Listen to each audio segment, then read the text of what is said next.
Okay, first video on the new phone I got.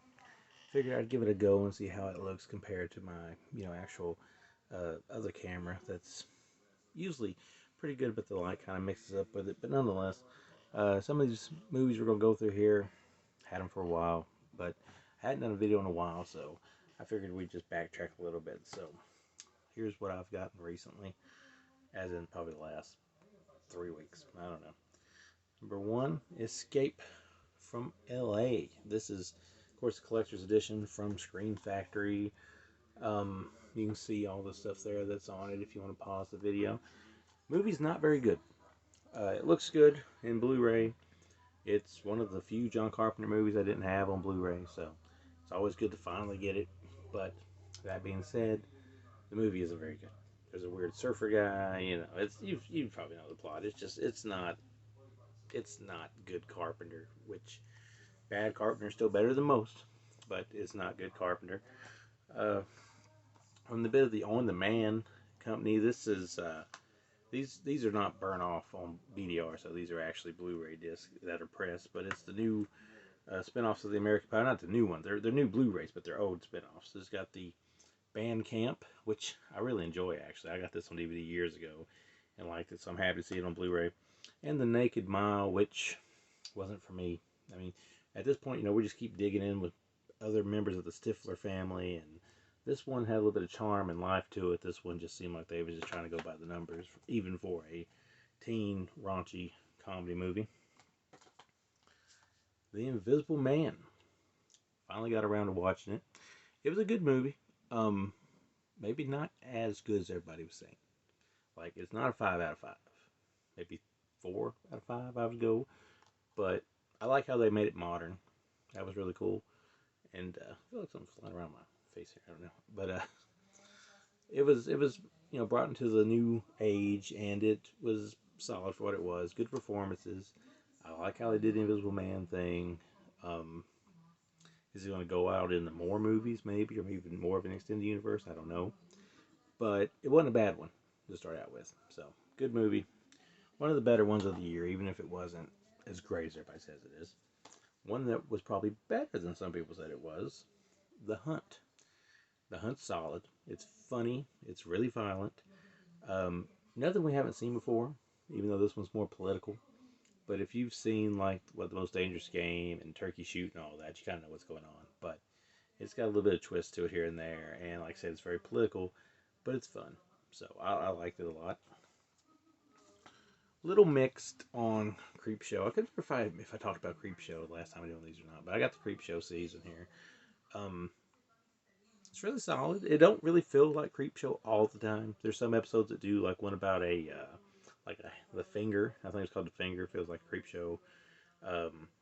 There's one about a dollhouse. It's pretty creepy. Although there was a bit of a cameo by Chief Woodenhead, and I wasn't kind of happy with how they used him in that. But nonetheless, it's good, and this glows in the dark, so that's cool too.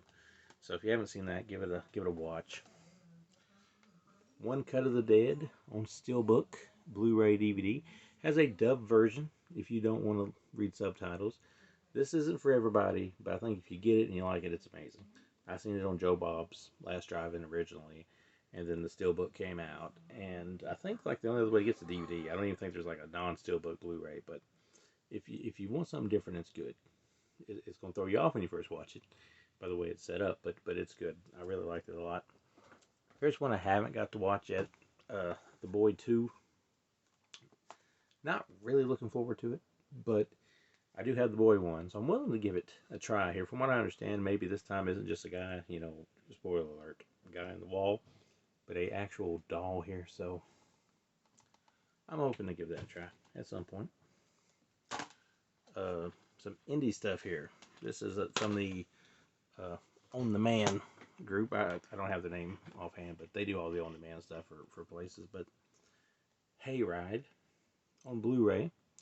Hopefully my phone didn't just ding because I got a notification. But here's Hayride. I had a DVD, but this is a Blu-ray. This is, of course, a BDR. But what isn't a BDR, thankfully, is Hayride 2, which is only on DVD. There's no Blu-ray of it, but it's pressed. So who knows what you're going to get with these things. But not bad for indie slashers. I like indie slashers. I made one I made two of them. From the Dollar Tree. I got there just like I always do when everything's gone. So I got Tim and Eric's $1 billion movie. I have no idea about it, but it's got a bunch of people that I know in it. I've never watched Tim and Eric a day in my life, so I can't tell you if it's going to be any good or not. So if you've seen it, let me know. If not, it's $1, right? Family video stuff. You know, I worry family video is going out of business. You know, they really try to push the CBD stuff on everybody, and I have no use for that. But everything in the store almost seems like it's on sale now, or will be on sale soon. But I got Winchester finally. I paid, I think, $1 for it, maybe $2. It was like one of those 2 for 3 or something deals. But it's a Blu-ray, and it's cheap, so why not? Also, this is a new slasher I've not watched yet, but it has Scout Taylor Compton in it. It's The Lurker. Looks cool. Like I said, if it's a slasher, I'll give it a try. I don't care. So pick that up. That was cheap. Real quick, let me grab two things I grabbed here.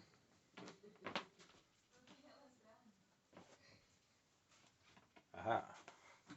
Forgot about these. But these were basically 2 for 5 in their 4Ks. I got Kin, which looks cool, but haven't got to watch it yet. And another one that I had, but I traded to Ryan. So I went back and bought it again, was Ready Player One, which is a really solid, good movie if you've never seen it.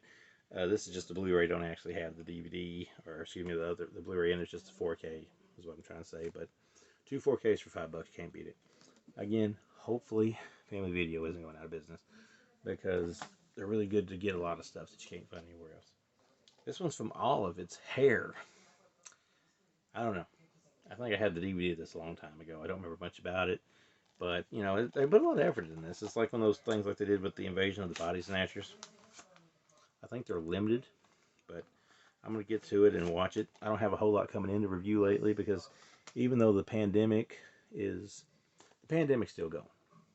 And things are opening up, but now things are kind of shutting back down. So it's kind of limited on the stuff coming in to review. So that's probably going to be gotten to a lot sooner than later on Zombies.Run.net because of that. These are all VDRs. These next 3 movies are VDRs. They're on demand. This is one of them, the American Mary VDR, which I think this had a real Blu-ray release when it first came out from a company that I can't remember what company it was. I thought it was RLJE or whatever, RLJI or whatever it's called, but this is definitely not that. This is it's Accelerator, but it's a burnt Blu-ray. I don't know if it was always this way or not, but I know there was a DVD of it that I had, but got that because that's a good movie. Regardless of what you think of them right now or not, that's still a pretty solid movie. Sweatshop. I had this on DVD for years. Had 2 DVDs because one of them got scratched. It's good gore. It kind of feels like a cheap Rob Zombie movie sometimes, but it's got good gore to it. Maybe I'll do a proper review for that one day pretty soon. One that I really liked a lot, which was unfortunately a BDR, but it was Tragedy Girls. 2 girls that are obsessed with serial killers, kidnap serial killer, and become serial killers themselves. And they're kind of the stars of the movie, so you kind of got to get behind them, even though they're doing terrible things. But it's bloody in spots. It's good. Very, very different, so I liked it. Old School from Warner Archive, not a BDR, by the way. Wax Museum, or the Mysteries of the Wax Museum. I think this is like maybe one of the original things that House of Wax was based off of, I'm thinking.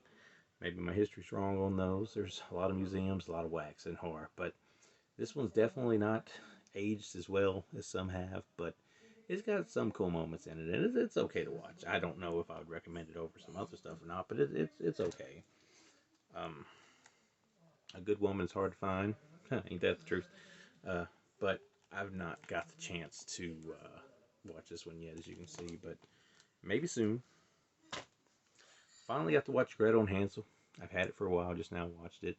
Wasn't my cup of tea. I don't know what I was expecting. I know it's definitely more, it did the Grimm fairy tale thing, and it's maybe more accurate to the source of the Grimm fairy tales, but this one felt like a cheap version of The Witch to me, and didn't work.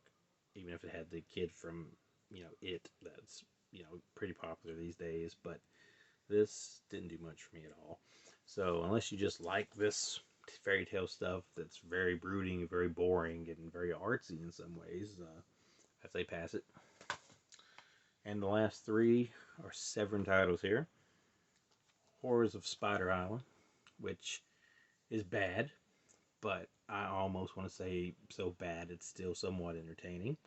The effects are dated, the plot's a little silly, but there's two versions of it, one with everything intact and one with the more cut out version. I think was released years ago. Looks good. Um, it's definitely something you probably want to show around a lot of your friends, but that's that. As there's some music playing in the background very loudly that I hope doesn't pick up on the camera.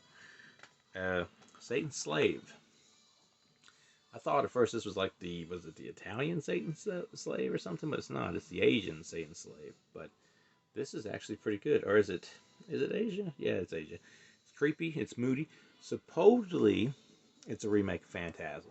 But if you watch this, I don't get a Phantasm vibe at all with it. But I still like it. And it's creepy. And there's a remake of it that's supposed to be pretty good too. But this is from Sever. This is probably, if you only pick up one thing from them that come out recently, this here might be what you want to get because I like that a lot. And the last thing, which is a movie I've seen forever, The Strange Vice of Mrs. Worth, which I probably pronounced wrong because I do that, but I believe it's the same director as Torso. You probably want to stick with Torso. This is more plot oriented though, so it looks good. So Severin putting out good stuff, regardless of how their website's working there in sales or not. But that's what I've gotten recently, or at least probably all that I've got that you want to see, because I also got a bunch of Goosebumps books and wrestling figures, but I don't know if you guys are interested in those. So until I come up with something else to post, hope everybody's doing good. Hope you're not sick. Maybe you should wear your mask. I know it sucks. I don't like wearing them either, but maybe you should wear them. And like, subscribe, leave me a comment. How you guys doing? It's been a while.